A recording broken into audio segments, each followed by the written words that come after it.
Éric Anceau, bonsoir. Bonsoir Franck Abed. Je suis vraiment très content de vous recevoir. C'est notre troisième entretien.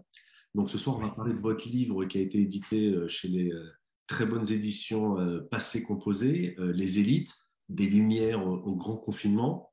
J'ai eu le plaisir donc de le lire juste avant sa sortie. J'en ai fait une chronique littéraire que je vous avais adressée.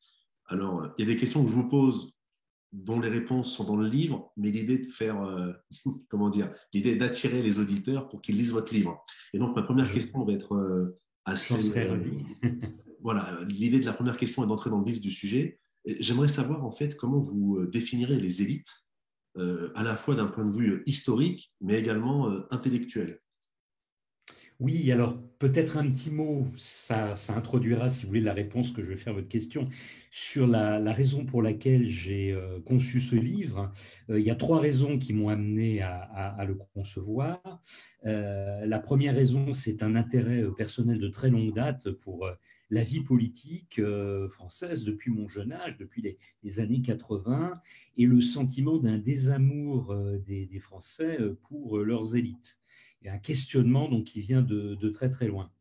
La deuxième raison, c'est qu'en fait, quand on regardait, avant la parution de mon livre, d'un point de vue historiographique, les ouvrages qui étaient parus sur ces élites, ils étaient fort peu nombreux en France, beaucoup plus nombreux à l'étranger, mais s'opposait justement à la question de définition de l'élite. Qu'est-ce qu'on entend par l'élite? Faut-il utiliser le pluriel ou le singulier?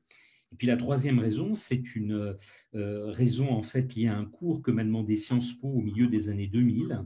Il voulait consacrer un cours à l'histoire des élites françaises de 1815, de la chute de Napoléon, pour faire simple, jusqu'au temps présent. Alors, c'est à cette occasion que je me suis plongé, bien évidemment, dans la bonne bibliographie. Je m'intéressais antérieurement, et c'est pour ça que Sciences Po m'a demandé de faire ce cours aux élites, puisque j'avais travaillé sur les élites du Second Empire, qui est ma période de prédilection avec la Deuxième République et les débuts de la Troisième République. Et donc, ils m'ont donc demandé ce cours, et c'est à cette occasion, donc on était en 2004-2005, que je me suis plongé dans la bonne littérature pour essayer de définir ces élites. Alors, le terme apparaît chez Chrétien de Troyes, donc ça ne nous rajeunit pas, au XIIe siècle. Et il est encore peu utilisé à l'époque de Chrétien de Troyes. Il commence véritablement à l'être un siècle et demi plus tard, je dirais, avec Christine de Pisan. Donc là, on est au XIVe siècle. Et en fait, il y a deux acceptions, si vous voulez, qui se cachent derrière ce mot. Deux acceptions que j'utilise dans mon livre. C'est-à-dire que je n'ai voulu me couper d'aucune des deux. Alors, on entend par élite, tout d'abord, la fine fleur de la société, c'est-à-dire les meilleurs de chaque catégorie sociale. On parlera ainsi dès le Moyen Âge d'une élite de la chevalerie, d'une élite du clergé, ça va être en fait les prélats. On parlera également, et c'est peut-être un peu plus surprenant, d'une élite de l'artisanat, des différents corps professionnels, des différentes corporations. Mais bien évidemment, il y a aussi l'acception qui est la plus courante et la plus utilisée encore aujourd'hui. L'élite, eh bien, c'est l'élite du pouvoir, ce sont les dirigeants qui aident à l'époque le roi à gouverner. Donc, ça va être les grands et ça va être également ce que l'on voit apparaître à l'époque de Philippe le Bel dans son entourage, c'est-à-dire les légistes, ceux qui ont fait des études de droit, les sachants et ceux qui vont donc l'aider en particulier à limiter, à contrer le pouvoir du pape. Aujourd'hui, dans la France de 2021, cette définition à la fois plurielle et en même temps assez précise, euh, est-ce qu'elle a encore un sens ou pas du tout? Alors, elle a un sens, bien que j'ai fait sur France Culture, dans l'émission d'Emmanuel Laurentin, un débat avec un philosophe bien connu qui s'appelle Jacques Rancière. Et le point de vue de Jacques Rancière, c'est que le terme d'élite est un terme totalement usurpé, qui est immérité, si vous voulez. Et il a beau jeu de s'appuyer en fait sur le dénigrement des élites, alors mondiales d'abord, mais françaises en particulier, par le peuple, par les populations. que je ne nie pas, bien évidemment. Par contre, ce qu'on peut objecter, c'est que chaque société génère son élite. Je ne me suis pas privé d'ailleurs de le rappeler dans l'émission, et Jacques Rancière, qui est très à gauche et voilà, qui a été marxiste à un moment donné. Alors je ne sais pas où il en est aujourd'hui vis-à-vis du marxisme, mais il l'a été en tout cas à un moment donné. Eh bien, même le marxisme, même le marxisme-léninisme, qui prônait une société sans classe, après une dictature transitoire du prolétariat, a amené dans tous les pays qui ont été marxistes-léninistes, à commencer par l'Union soviétique et tous ses satellites, à créer une nomenclatura, hein, c'est-à-dire une élite d'État politico-administrative qui dirigeait le pays, qui bénéficiait de tout un tas d'avantages et qui dominait le peuple. Donc même dans ces pays-là, il y a des élites. Et puis je dirais que regarder le mouvement des Gilets jaunes, hein, que nous avons eu il y a quelques mois, eh bien, ce mouvement des Gilets jaunes, qui était très anti-élitaire, lui-même, alors je ne dirais pas générait sa propre élite, parce que les leaders des Gilets jaunes étaient issus, étaient des figures très populaires. L'un était ouvrier, l'autre salarié d'entreprise, le troisième camionneur. Mais par contre, lorsque ces leaders allaient sur les plateaux de télévision, ils disaient, je me souviens en particulier Éric Drouet, je crois que c'est une émission sur Europe 1, qu'ils aspiraient à la mise en place d'une contre-élite qui remplacerait l'élite dominante. Et la figure qui à l'époque était évoquée, on en parle un peu moins aujourd'hui, c'était le chef d'état-major des armées des missionnaires, le général De Villiers, tout simplement parce que voilà, il s'était séparé de Macron, il avait publié 2 livres, et eh bien, les Gilets jaunes voulaient en faire leur figure dominante. Vous voyez, même les Gilets jaunes anti-élite en appelaient à l'élite. Oui, alors, je reviendrai là-dessus juste après parce que c'est intéressant. Euh, alors, dans votre ouvrage, vous, donc on l'a bien compris, hein, vous faites une histoire des élites de l'Ancien Régime jusqu'à notre époque. C'est passionnant, vraiment, encore une fois, bravo pour votre ouvrage. Et en fait, vous parlez de désamour entre le peuple et les élites.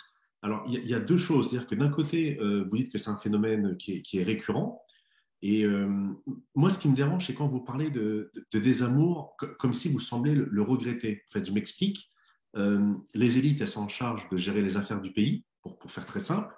Si les affaires du pays vont mal, est-ce que ce n'est pas logique que les dépositaires de l'ordre de l'autorité, par délégation, par représentativité, soient désignés comme les responsables parce que c'est elles qui tiennent les manettes? En fait, est-ce que ce désamour n'est pas qu'une conséquence logique d'un échec de la politique à telle ou telle période?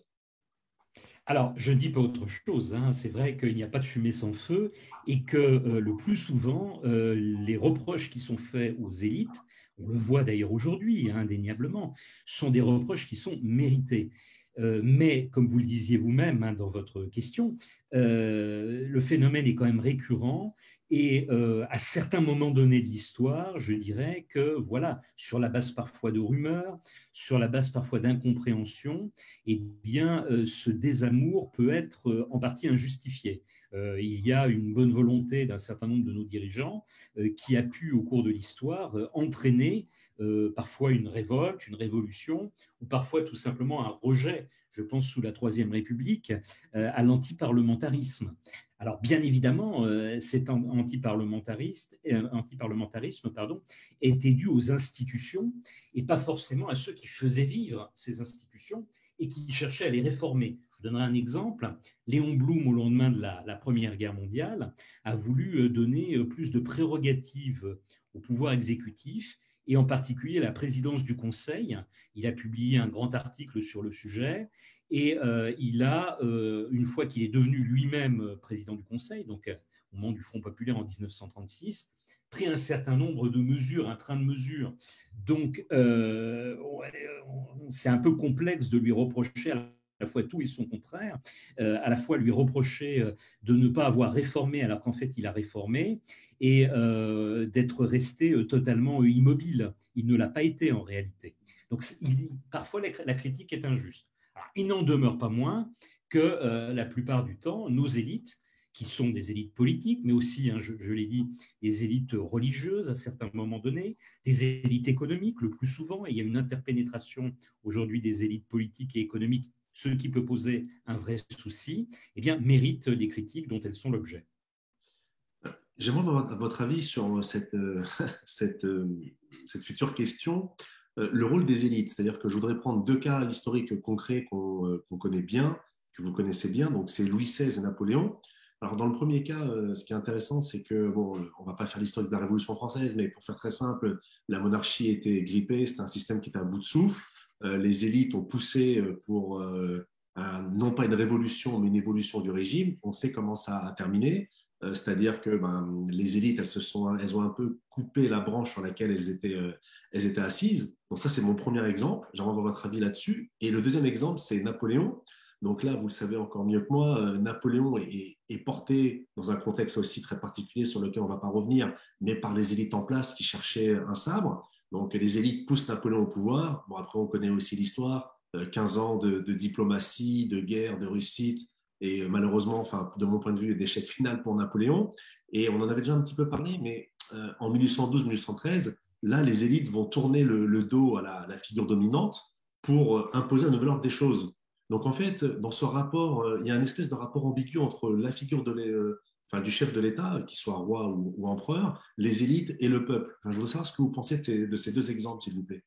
Non, mais les deux exemples que vous prenez sont très différents et en même temps excellents parce que c'est vrai qu'on a deux cas de figure qui permettent quasiment de tout dire ou presque sur les rapports de ce triangle parce qu'on a évoqué là depuis le début de l'entretien les élites et le peuple. Il y a un troisième élément bien évidemment à prendre en ligne de compte, c'est le chef de l'État. Hein. Et sous l'Ancien Régime, on est dans le cadre d'une monarchie absolue de droit divin. Eh bien, vous l'avez très très bien dit, hein, l'aristocratie qui a mythifié une époque antérieure où elle était associée au pouvoir, eh bien, va chercher à se ressaisir du pouvoir et va en fait, en quelque sorte, contracter une alliance avec le peuple contre le roi, en l'occurrence Louis XVI, et saper l'autorité monarchique sans se rendre compte qu'en sapant l'autorité monarchique, c'est tous les fondements de la société d'Ancien Régime qu'elle sapait et qu'elle sciait la branche sur laquelle elle était elle-même assise. Bien évidemment, le processus révolutionnaire, dans une révolution, on trouve toujours un plus pur que vous qui vous épure, et c'est exactement ce qui s'est produit. 1788, c'est l'Assemblée des notables qui obtient la convocation des États généraux, et puis très rapidement après la convocation des États généraux, eh bien, l'élite nobiliaire se trouve dépassée par la bourgeoisie, puis la bourgeoisie elle-même par des plus avancés, le peuple, les sans-culottes, les hébertistes, etc. Donc là, on a un phénomène, un cas d'école, je dirais.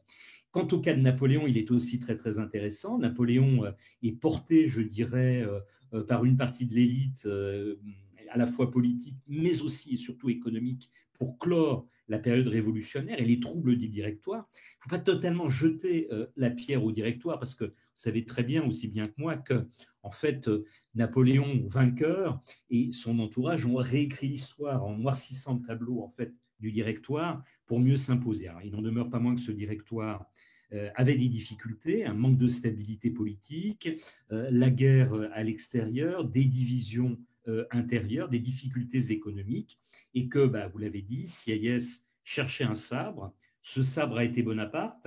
Après, Bonaparte a écarté Sieyès, il a conforté son autorité, il a établi l'Empire, mais quand l'Empire est devenu ou a été estimé comme handicapant pour l'élite administrative, politique et économique, celle-ci a fini par se débarrasser de Napoléon. Hein, c'est ce qui se passe au printemps 1814. Vous savez, je cite dans mon ouvrage la biographie qui fait un peu autorité, toujours aujourd'hui, elle a été publiée en 1977, donc il y a presque un demi-siècle, mais elle fait encore autorité, c'est celle de Jean Tullard, et c'est la thèse qu'il défend dans cette biographie qui s'appelle Napoléon ou le mythe du sauveur, qu'en fait Napoléon, il n'aurait rien pu sans l'élite, mais que cette élite, quand elle n'a plus besoin de Napoléon, eh bien c'est elle qui s'est débarrassée de celui qu'elle avait appelé comme un sauveur. J'aimerais revenir sur ce que vous avez dit tout à l'heure par rapport aux Gilets jaunes dans ce désir d'élite. J'aurais une question après sur ce désir d'élite, mais je voudrais juste revenir sur les Gilets jaunes, sur ce que vous avez dit. En fait, c'est intéressant de savoir que des gens qui se définissaient comme anti-élite, lorsqu'on leur demande leur contre-proposition, et choisissent un général, alors peu importe le général, mais juste un général qui a servi toute sa carrière dans le système en étant lui-même issu à la fois de la bourgeoisie, de l'aristocratie. Enfin, c'est vraiment l'exemple, c'est l'archétype même de l'élite. Donc voilà, ça c'est un élément. Le deuxième élément, je voudrais vous citer de tête, alors je ne l'ai plus exactement en tête, c'est la phrase d'Orwell, George Orwell, lorsqu'il écrit un peuple qui vote pour des politiciens qui sont menteurs, manipulateurs, corrupteurs, le peuple n'est pas victime mais complice. Je ne sais pas si vous connaissez cette citation. Oui, bien sûr, bien sûr, bien Voilà, sûr, sûr. voilà. Et en fait, ce que je voulais dire par rapport à ce désamour entre le peuple et les élites, c'est que là, on parle beaucoup des élites, mais le peuple aussi, en tout cas, du moins la mouvance des Gilets jaunes, aussi diverses et variées soient-elles, n'a-t-elle pas aussi une part de responsabilité, en ce sens que durant des années, elle a voté pour des élites, elle les a toujours, enfin, le peuple Gilets jaunes, comme le peuple de France, les a toujours remis au pouvoir, tout en étant mécontent. C'est-à-dire qu'à un moment donné, peut-être que les élites, elles ont une part de responsabilité en gérant mal, selon les Gilets jaunes, hein, les affaires du pays, mais ceux qui la mettent au pouvoir, eux aussi ont une responsabilité. Et en plus, je trouve beaucoup plus, enfin, pour en revenir à ce que vous disiez, je trouve qu'il y a vraiment une incohérence. C'est-à-dire qu'on combat les élites d'un côté, tout en sortant du chapeau quelqu'un qui a été en quelque sorte, en tant que militaire, le bras armé du pouvoir civil. Voilà, j'aimerais avoir votre avis là-dessus. Oui, bien sûr. Alors, pour évacuer, si j'ose dire, le cas du général de Villiers d'abord, et puis après nous élever dans un deuxième temps, passer à la généralité, où vous avez parfaitement raison, je vous rejoins à 200%, et c'est également ce que je dis d'ailleurs dans mon ouvrage. Ben, le général de Villiers, moi j'ai l'impression que les Gilets jaunes n'ont pas totalement lu son programme, parce qu'il n'est pas lui-même anti-élite, et vous avez dit, socialement parlant, bon, c'est le frère, rappelons-le quand même, de Philippe de Villiers, donc c'est l'aristocratie vendéenne d'une part, hein, même si une aristocratie qui peut faire peuple, dans le cas de Philippe de Villiers, mais moins du général, parce que en fait, le général a des idées très très différentes de son frère, et il est pas du tout populiste, en fait, lui, il est très modéré, hein. Je serais tenté de dire ses idées politiques sont centristes. Alors, c'est pour ça que les bras m'ont tombé un peu, si vous voulez, quand j'ai entendu Éric Drouet, en plus je l'ai entendu en direct lorsqu'il intervenait à la radio, hein, comme je le disais, parce qu'en fait, ils se sont basés sur le fait que Macron l'avait chassé, c'est ce qui a fait la popularité du général, sans forcément lire ses articles, ses prises de position publiques et même ses livres. Hein. Donc là, vous voyez, c'est très caractéristique. Alors, pour nous élever un petit peu d'un niveau, effectivement, à une époque où le peuple ne pouvait pas voter, le peuple était sous le joug. On pouvait comprendre qu'il soit mécontent de ces élites et qu'il se révolte, qu'il fasse même la révolution. Aujourd'hui, nous sommes quand même dans une démocratie et que je sache, le peuple bénéficie du suffrage universel et le peuple, alors j'utilise la généralité bien évidemment, il faut entendre par là la majorité, hein, a la possibilité, si elle est mécontente de ses élites, eh bien d'en changer. Bon, il se trouve que la manière de votation qui permet de donner le plus de satisfaction au peuple, c'est très certainement le référendum. Et que la dernière fois où le peuple français a été consulté sur une question référendaire, à savoir la Constitution européenne, il a voté non, ce qui a été une grande surprise. Et donc, nos élites hésitent aujourd'hui à recourir au référendum. Et par ailleurs, j'ajouterais que les Gilets jaunes étaient porteurs, pas seulement eux, mais eux en partie, du fameux référendum d'initiative citoyenne, le RIC, qui donne là une marge de manœuvre très importante au peuple et lui permet en particulier d'adopter une mesure révocatoire à l'égard de ses dirigeants, une sorte de mandat impératif. Donc ça, il n'a pas obtenu satisfaction, mais il n'en demeure pas moins que nous avons en France des élections présidentielles qui s'accomplissent au suffrage universel. Nous avons, me semble-t-il, quand même un choix de candidats. Alors, on ne peut pas présager de l'avenir, mais selon toute vraisemblance, on sera dans les mêmes eaux en avril 2022, pardon, qu'en 2017. On a eu 11 candidats à la dernière élection présidentielle. Il y en avait pour tous les goûts. Hein. Ça allait de l'extrême gauche à l'extrême droite. Il y avait des candidats souverainistes, il y avait des candidats pro-Union européenne, un plus que d'autres, sans doute Emmanuel Macron, mais voilà, l'offre politique était considérable. Alors après, ce qu'on peut critiquer, et ça nous amène une autre partie du pôle élitaire, c'est le fait qu'il y a collusion, voire confusion entre les différentes élites, élite politique, élite administrative, ça c'est bien connu. On a dénoncé l'ENA, et l'ENA, vous le savez, va être supprimée, mais également élite économique et élite médiatique. Et de fait, les grands candidats bénéficient, ça a été un débat d'ailleurs en 2017, d'un temps d'audience bien supérieur aux petits candidats. On n'est pas du tout dans l'égalité, on est dans le système de l'équité. Vous vous souvenez que les grands débats, eh bien, seuls les grands candidats, entre guillemets, hein, ceux qui étaient censés faire plus, je crois, de 7% de voix, y avaient accès. Donc il y avait deux catégories, mais une première division de candidats et une deuxième division de candidats. Ça a été très, très mal ressenti. Dans votre ouvrage, j'ai l'impression que vous appréciez la Troisième République dans sa volonté via l'école pour tous. Ah, vous tiquez un peu pour Napoléon, mais en tout cas, j'ai l'impression en tout cas que vous leur reconnaissez la volonté d'avoir voulu mieux former les élites, notamment en promouvant l'école de masse. On a un peu cette vision aujourd'hui en France.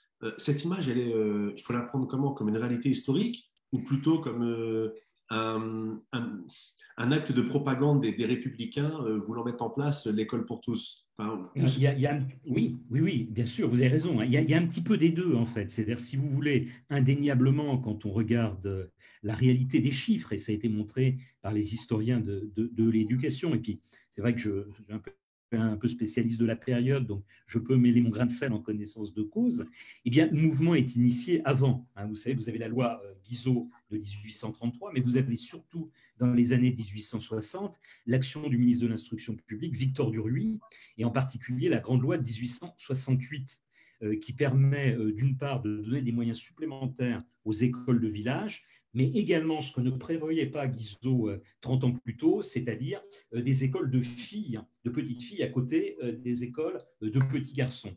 Donc de ce point de vue, les choses sont déjà actées dès la fin du Second Empire et les grands ministres républicains de la décennie 1870, à commencer par Jules Simon et pour aller jusqu'à Jules Ferry, rendront hommage à l'action de Victor Duruy. Victor Duruy, d'ailleurs, était républicain à la base et il le considérait un petit peu comme l'un des leurs. Alors, il n'en demeure pas moins qu'on a franchi un seuil supplémentaire avec la Troisième République et cette école de la République, et en particulier les instituteurs qui formaient les enfants, les fameux hussards noirs, comme les a appelés au début du XXe siècle eh bien Charles Péguy, jouent un rôle tout à fait considérable. Dans cette école de la République, qui est une école qui, attention, hein, ne forme pas l'élite politique. Il y a une sorte de barrière qui s'instaure là, c'est-à-dire qu'on va élever socialement les enfants des couches populaires, on va leur apprendre à lire, à écrire, et même pour les plus doués d'entre eux, à accéder plus facilement à des bourses. Et là où encore on a les chiffres qui le montrent, mais les boursiers qui seront finalement hommes politiques, certains d'entre eux même ministres, se comptent chaque année sur les doigts d'une main. Hein. Donc, il faut relativiser aussi cette démocratisation. La démocratisation, en fait, elle s'est faite au fil du temps. Et bien évidemment, lorsqu'on évoque quelqu'un au milieu du XXe siècle, qui est Pierre Bourdieu, qui a beaucoup travaillé sur ces questions-là, en particulier l'un de ses livres qui s'appelle Les Héritiers, publié avec Jean-Claude Passeron, il y a une part de vérité, une part d'exagération chez Bourdieu, parce qu'il a tendance à donner des statistiques dans le sens et à les interpréter dans le sens qui l'arrange. Au moment où il écrit, on est dans les années 1960. Alors, bien évidemment, être fils d'enseignant ou être fils de haut fonctionnaire vous donne une prime pour devenir soi-même un dirigeant, mais il n'en demeure pas moins que là, on est dans une société, on est 80 ans après la loi Ferry, les grandes lois de la Troisième République, on est dans une société qui s'est à l'époque considérablement démocratisée. Et vous le savez, on aura peut-être l'occasion dans la suite de cet entretien d'aborder le cas de l'ENA, mais j'ai beaucoup étudié l'ENA, j'ai beaucoup dialogué également avec Patrick Gérard, son actuel directeur, qui sera très probablement le dernier, parce que l'ENA est supprimé. Et Patrick Gérard me rappelait qu'aujourd'hui, vous avez 33% de boursiers à l'ENA, mais qui dit mieux dans les grandes écoles de la République. Aucune ne peut se targuer de tels chiffres. Mais dès l'origine, c'était le projet initial de Michel Debré et du général de Gaulle en créant cette école en 1945. Je rappelle que sur la première promotion, vous en avez à peu près un sixième, ça n'est qu'un sixième, on va le dire, mais un sixième des élèves qui étaient des fils du peuple. On pensera par exemple à Alain Perfit. Alain Perfit, il est issu d'une famille de tout petits instituteurs de la province. Et c'est un cas parmi d'autres. Yves Guéna et d'autres encore. Donc, les populaires accédaient progressivement à ces fonctions de responsabilité. Lorsqu'on compare les élites, sans faire le procès, cette éternelle querelle entre les anciens et les modernes, il y a une question qui m'intéresse au niveau des élites. Tout à l'heure, on a parlé des militaires, donc restons un peu, si vous voulez bien, sur cette question, mais la notion de la crédibilité. Je m'explique, c'est que tout à l'heure, vous avez employé un terme qui m'est cher à la fois par affinité intellectuelle et par par mon histoire familiale. Quand vous avez parlé de de la fine fleur de la chevalerie, c'est qu'avant, quelqu'un qui était combattant, on voyait sur le pré, on voyait ses qualités. C'était un bon combattant ou un mauvais combattant. Aujourd'hui, j'ai cette impression que la notion d'élite, elle tient plus à des choses qui ne sont pas liées à leur caractère propre, à leur essence, mais plus liées à la capacité à avoir du réseau, à avoir de l'argent, et donc une espèce aussi, dans le peuple, une espèce de perte de crédibilité. C'est-à-dire qu'à l'époque du Moyen-Âge, ou même à l'époque des guerres de Louis XIV ou de Napoléon, un bon maréchal ou un bon officier, on le repère tout de suite. Aujourd'hui, vous dire qu'un tel est meilleur politique qu'un autre, quel est les critères de jugement aujourd'hui pour définir ou pour déterminer ce qu'est ou ce que seraient des bonnes élites me semblent beaucoup plus relativistes et donc beaucoup moins factuels. Je ne sais pas ce que vous en pensez. Ah oui, mais vous avez totalement raison. Je dirais qu'il y a une double injustice. Alors, il y a l'injustice du fait qu'on va voir se perpétuer au pouvoir des gens qui ont échoué, qui ont failli. Je ne vous donnerai qu'un exemple. Alors, je ne vais pas me faire forcément un ami ce soir en vous donnant cet exemple, mais il me paraît quand même tout à fait caractéristique. Pierre Moscovici. Pierre Moscovici qui a quand même échoué en tant que ministre de l'économie et des finances, qui après s'est retrouvé commissaire européen, qui n'a pas été de l'avis quasi unanime, y compris de certains de ses pairs, un très grand commissaire européen, et qui se retrouve aujourd'hui eh bien, à présider la Cour des comptes de la République. Donc il y a un véritable problème de ces élites qui, dans leur entre-soi, vont se récompenser, parce que c'est le fonctionnement de réseau, et il n'y a pas d'autres sanctions, je dirais, que la sanction du suffrage universel. Mais là, comme il s'agit de fonctions que leur confie qui sont hors suffrage universel, eh bien, on arrive, par le biais de ces chasses gardées, à se perpétuer. Et puis, un deuxième phénomène, alors, bien évidemment, nos élites sont sous le feu, je dirais, des critiques, parce qu'on est dans une société surinformée, qu'il y a maintenant, outre le journalisme d'investigation qui peut aller partout, mais également les réseaux sociaux, et que les scandales, immédiatement, lorsqu'ils sont divulgués, et ils le sont le plus souvent, eh bien, se répandent comme une tache d'huile. Il y a quand même, pour nos élites politiques, administratives et économiques, et encore une fois, elles sont très imbriquées depuis une quarantaine d'années, eh bien, un certain nombre d'affaires qui d'ailleurs n'épargnent aucun bord politique, que vous regardiez aux extrêmes, de Mélenchon d'un côté à Le Pen de l'autre, mais bien évidemment, puissance 10 dans les partis de gouvernement, Parti socialiste, Modem, La République en marche aujourd'hui, les Républicains, tous ces partis ont eu une multitude d'affaires. Donc ça aussi, on peut comprendre le ressentiment du peuple devant cet état de fait, cette réalité. Dans votre livre, il y a un autre aspect qui m'a intéressé, c'est le fait que les élites, en fait, elles sont toujours également en recherche. Et je prendrai l'exemple de la troisième, enfin, fin de la Troisième République, Quatrième République et début de la Cinquième. On a l'impression d'un espèce de sable mouvant perpétuel. On a l'impression que c'est pas stable. Je lisais un ouvrage d'un universitaire américain sur l'Empire romain. Et en fait, il expliquait qu'après César, quasiment 50% des empereurs romains vont décéder de mort non naturelle. Mais ce qui a fait la stabilité de l'Empire romain, c'est pas le fait que ce n'est pas le haut de la pyramide, c'est que les corps intermédiaires, enfin les notables, en fait, il y avait vraiment une vraie stabilité dans tout l'Empire. J'ai l'impression qu'en France, depuis l'émergence du peuple ou des citoyens dans la vie publique, on est toujours dans une espèce de sable mouvant au niveau des élites. C'est qu'à chaque grande crise, on se pose cette honnête question, que faire de nos élites, quelle place pour la nouvelle élite, faut-il réformer l'élite, voilà. J'aimerais avoir votre avis sur ce point-là. Alors, oui, c'est une question qu'on n'a pas encore abordée. Ce qui permet de renouveler l'élite, mais de la renouveler, on va y venir très partiellement, ce sont les crises majeures que peuvent être, par exemple, les guerres. Alors, on évoquait la chute de Napoléon en 1814, puis en 1815. Il y a bien évidemment la chute du Second Empire en 1870, et puis il y a l'effondrement de 40, avec la mise en place de nouvelles élites avec le régime de Vichy. Et puis, une fois la guerre gagnée par les Alliés, voilà, l'arrivée du général de Gaulle, et on évoquait tout à l'heure la création de l'ENA. Et puis parallèlement, vous avez les révolutions, on en a eu beaucoup en France, ce qui montre d'ailleurs l'insatisfaction du peuple. 1789, 1830, 1848. Bon, 1870, c'est une défaite devant l'ennemi, mais c'est aussi la révolution du 4 septembre, le renversement du Second Empire.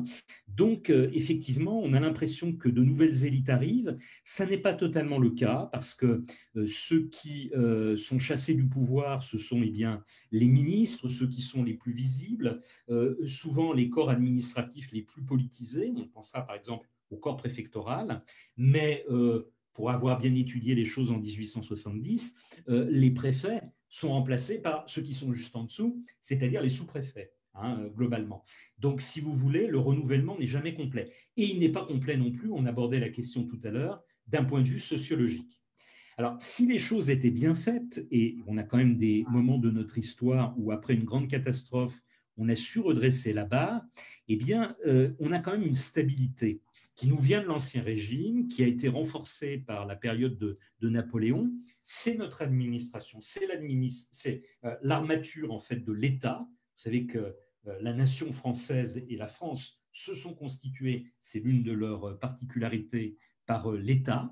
On a un État qui est très puissant, peut-être pour le pire, diront certains, d'autres diront pour le meilleur, mais pendant très longtemps, administration et monde politique étaient découplés. Et le drame que nous vivons, je vais dire depuis, un demi-siècle, c'est qu'il y a une collusion, une interpénétration de la politique et de l'administration. Et on revient à cette affaire de l'ENA. L'ENA en soi était, moi je défends beaucoup l'ENA, une idée absolument formidable. Le problème, c'est qu'au bout d'une vingtaine d'années, l'ENA s'est complètement pervertie.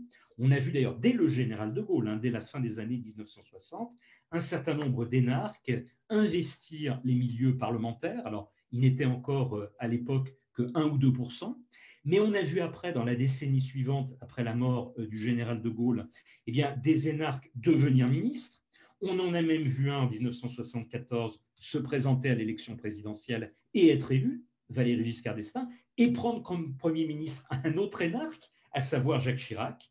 Et le phénomène n'a cessé de prendre de l'ampleur.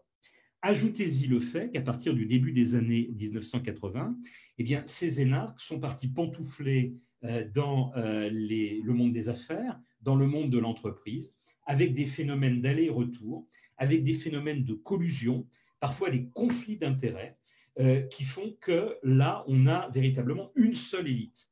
C'est ce que des sociologues et des politistes ont montré pour les États-Unis à partir des années 1950-1960, et certains politistes français, je pense à Raymond Aron, avaient dit qu'en France, attention, on pourrait un jour voir le même phénomène apparaître. Eh bien, avec 15 ans de décalage, 20 ans de décalage, de fait, on l'a vu apparaître en France. Et c'est ça qui est très pervers, en fait.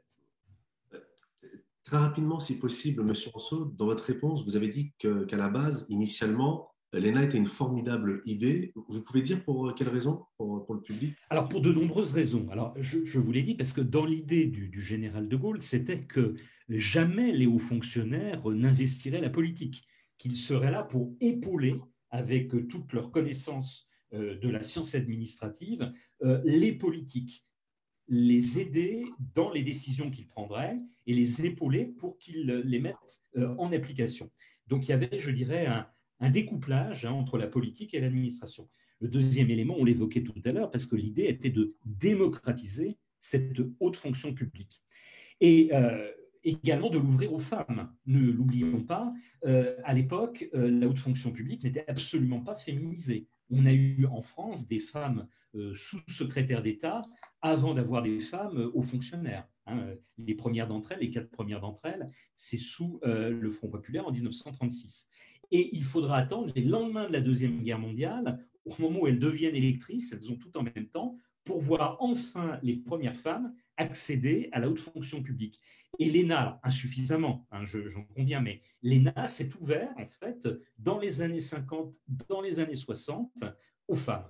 Et puis également, et moi j'y suis également très sensible et très attaché, le principe de l'ENA, c'était former également des étrangers à la technicité, à la technostructure française, pour qu'ils fassent rayonner dans leur pays le modèle français et que ce modèle français soit inspirant, infuse et qu'on conclue des accords avec ces pays. Alors, c'était le cas, alors certains vont me le reprocher d'utiliser l'expression, mais du doutant des colonies, c'est-à-dire dans l'empire colonial français, mais pas seulement dans l'empire colonial français, également dans des pays étrangers, des pays de la francophonie, qui ont vu leurs hauts fonctionnaires, à partir des années 50, dans les années 60, 70 et 80, se former à l'ENA française et bien, faire preuve de grande francophilie par la suite. Donc ça aussi, c'était très noble et très beau, je trouve, et c'était l'idée de base de Michel Debré et du général de Gaulle. Dans votre réponse, vous avez dit un élément qui me tient à cœur et c'était ma prochaine question. Donc, sans le savoir, vous me facilitez la transition. C'est que tout au long de votre livre, vous mentionnez ce désir d'élite de la part des Français. Et on le voit bien aujourd'hui, notamment par rapport au rôle de l'État, lorsque dans la moindre sous-préfecture au fin fond de la France, qu'il y a une délocalisation, une entreprise qui ferme, enfin un problème X ou Y, très souvent, le peuple n'en appelle pas à la commune, au département ou à la région, mais on appelle à l'État. Et vous l'avez dit, nous, là, en France, c'est vrai qu'on doit beaucoup à l'État, premièrement royal, puis après il y a eu la Révolution. Et en fait, pour faire simple, mais sans tomber dans la caricature, mais de Philippe Auguste à Louis XIV, en passant par l'État jacobin et l'administration napoléonienne, les Français doivent beaucoup à l'État. Et donc, ce désir d'élite s'exprime aussi peut-être par notre histoire nationale qui est particulière. C'est que contrairement à l'Allemagne, où l'identification est liée à la race ou à l'ethnie, en France, c'est vraiment l'État qui a fait la France. Donc en fait, notre désir d'élite, il est logique en fait, non? Vous avez totalement raison. Et alors, on peut ajouter un élément, c'est que depuis la monarchie, on est dans le cadre d'un État qui se veut centralisé, centralisateur, et avec les Jacobins, donc pendant la Révolution, avec Napoléon, avec De Gaulle, bien qu'avec De Gaulle, on va y venir, ça soit un petit peu plus ambigu et un peu moins net, puisque De Gaulle, à la fin de son pouvoir, de son deuxième mandat, lancera ce fameux référendum sur la décentralisation, qui le fera d'ailleurs chuter et partir du pouvoir. Eh bien, donc dans l'État jacobino-bonapartiste ou jacobino-bonaparto-gaulliste, je dirais, on est dans le cadre d'une centralisation. Alors, pour le meilleur et pour le pire.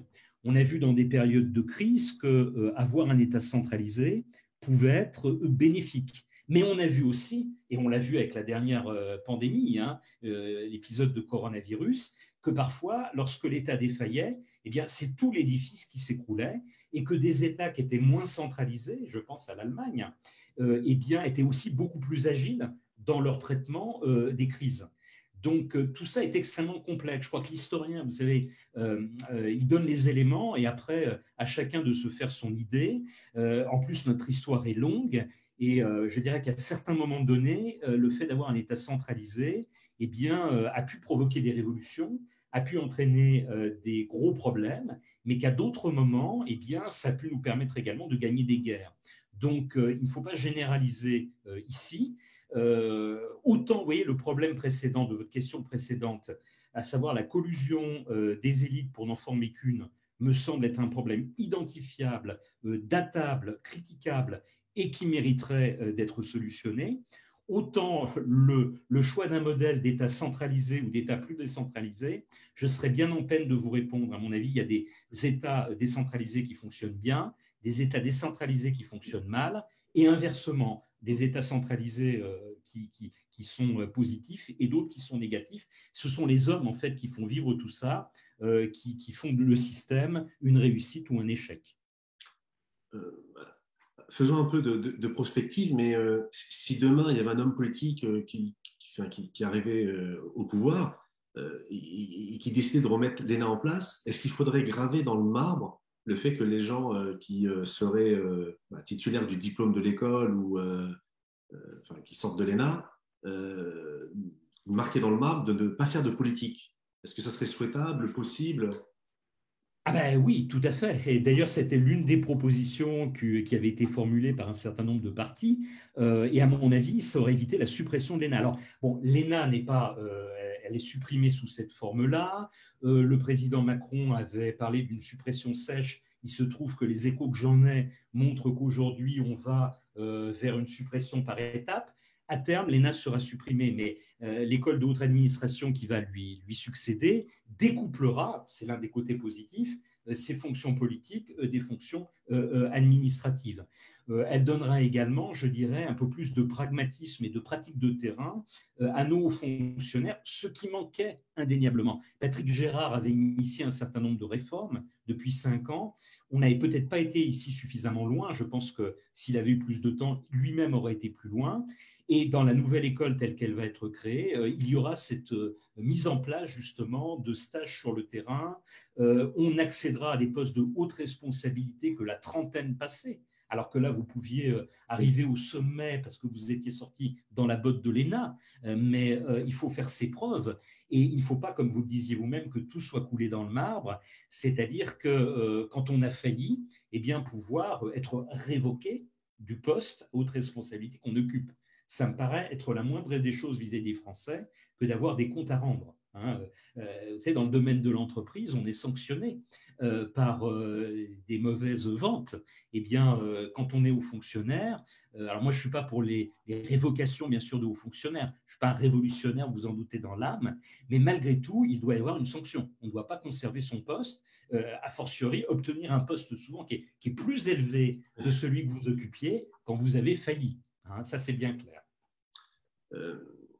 Il y a quelque chose qui me dérange dans la démocratie et la République, c'est l'hypocrisie par rapport à l'égalité. Tout à l'heure, vous avez donné un exemple qui est intéressant. En 2017, avec, pour reprendre une métaphore footballistique, il y avait la deuxième division des candidats et la première division des candidats, alors que normalement, si chaque candidat, qu'il soit 10 ou 15, ils ont les 500 signatures, peut-être pas les faire débattre tous en même temps, mais au moins par tirage au sort, parce que 15 c'est inaudible, mais qu'ils soient quand même tous en même temps par une, deux ou trois phases. Et là, on a, comme vous l'avez dit tout à l'heure, ces deux divisions, donc les petits d'un côté et les grands de l'autre. Donc je trouve qu'il y a une espèce de, encore une fois, d'hypocrisie, de malhonnêteté. Et j'irai plus loin, il y a aussi une hypocrisie, une malhonnêteté, vous en avez un peu parlé tout à l'heure, mais en ce qui concerne le renouvellement des élites. C'est-à-dire que quand on voit les statistiques sérieuses de gens qui travaillent sur le sujet, lorsqu'on prend par exemple le nombre de ministres ou de députés ou de sénateurs issus des milieux sociaux défavorisés ou populaires, il n'y en a pas. Et donc, est-ce que là aussi, ce n'est pas un échec de la démocratie de la République quand on prend le pacte originel, liberté, égalité, fraternité, tous les emplois seront réservés, enfin, ne sont pas réservés, mais pas de notion de naissance ou autre. Est-ce que là, on n'est pas devant un constat d'échec après 200 ans?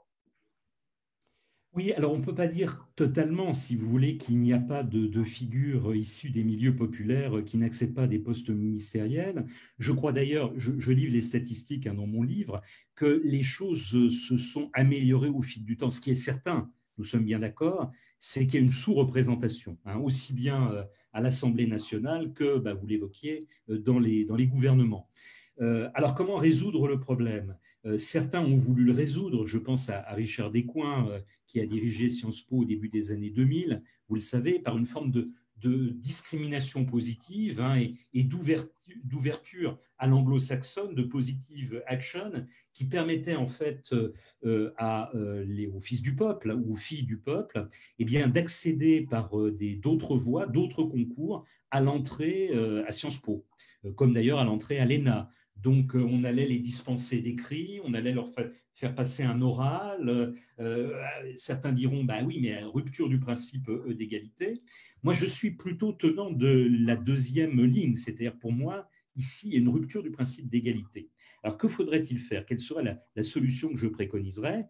Moi, c'est de mettre tout ce jeu, vous savez, dans la petite enfance, de mettre le paquet véritablement, ce qui n'a pas été fait pendant très longtemps, sur l'enseignement primaire, sur le collège également. Tout est joué en fait quand on a 12 ou 13 ans, malheureusement, pour beaucoup de jeunes, et de créer ces internats d'excellence, enfin de les développer, ils existent. Alors, sur beaucoup de points, je pourrais être très critique de la politique que mène actuellement le ministre de l'Éducation nationale, de la jeunesse et des sports, Jean-Michel Blanquer, mais je trouve que, au moins sur ce point-là, qui est tout à fait fondamental, c'est-à-dire d'encourager les fondamentaux, d'injecter de très très gros moyens à l'école primaire, à l'école élémentaire, c'est une volonté très nette et c'est vraiment, je crois, extrêmement nécessaire. Et puis, ce qu'il avait initié quand il était recteur de Créteil et qu'il a prolongé depuis qu'il est ministre, depuis 2017, ces internats d'excellence. Tout ça me paraît aller dans le très bon sens, en tout cas, pour élargir justement l'élite. Alors, c'est insuffisant, mais ça va dans le bon sens. Ok, très bien. Et donc, dernière question pour finir sur une note positive. Bon, notre pays vit des moments particuliers avec cette crise à la fois politique, civilisationnelle, économique, le Covid qui est toujours là, qui dérange beaucoup de gens, le pass sanitaire. Selon vous, alors vous n'êtes pas magicien, vous êtes historien, enfin vous êtes un intellectuel, voilà, vous n'avez pas de boule de cristal, mais est-ce que dans un avenir proche, on pourra avoir une réconciliation et si oui, par quels moyens passera-t-elle entre le peuple ou les peuples et ses élites? Alors, je me garderai, vous l'avez dit vous-même en tant qu'historien, de faire des prévisions. À mon avis, vous savez, l'univers des possibles, c'est ce que je dis un petit peu dans ma conclusion, eh bien, est très large. Et on peut voir la situation encore se détériorer, on peut la voir s'améliorer, mais je crois que, si vous voulez, les politiques, et c'est ce que leur reprochent aussi les Français, et ça c'est très significatif, on le voit dans les sondages, ils leur reprochent, en fait, c'est ce que disait Christopher Lasch dans l'un des livres qu'il avait publié au début des années 1990. Christopher Lasch est un politiste, un sociologue américain, et il avait parlé de la démission des élites, c'est-à-dire dans le cadre de la mondialisation, eh bien, l'élite se contente de gérer, elle ne dirige plus. Et en particulier en France, où nous avons quand même une tradition de verticalité, hein, je vais toucher une corde sensible, bien évidemment, mais qu'on va faire remonter à nos rois, donc avant 1789, eh bien, les Français sont un peu désabusés. C'est aussi pour ça qu'ils vont voter de moins en moins. Ils trouvent que nos élites ont démissionné. Donc, voilà, à partir du moment où nos élites seront de nouveau volontaires, mais qu'elles seront aussi, je rejoins ce que vous me disiez tout à l'heure, et je vous rejoins à 200% ici, où elles seront irréprochables. Parce qu'il y a aussi ça, hein, il faut bien évidemment qu'il n'y ait pas de scandale, et il faut que les promesses que l'on fasse, si modestes soient-elles, soient au moins tenues, ce qui n'a pas été le cas, c'est le moins qu'on puisse dire, de nos gouvernants successifs. Eh bien, à partir de ce moment-là, la voie de la confiance pourrait être retrouvée. On évoquait, je terminerai peut-être là-dessus, le fait que l'histoire que je raconte dans le livre est la longue histoire d'une défiance.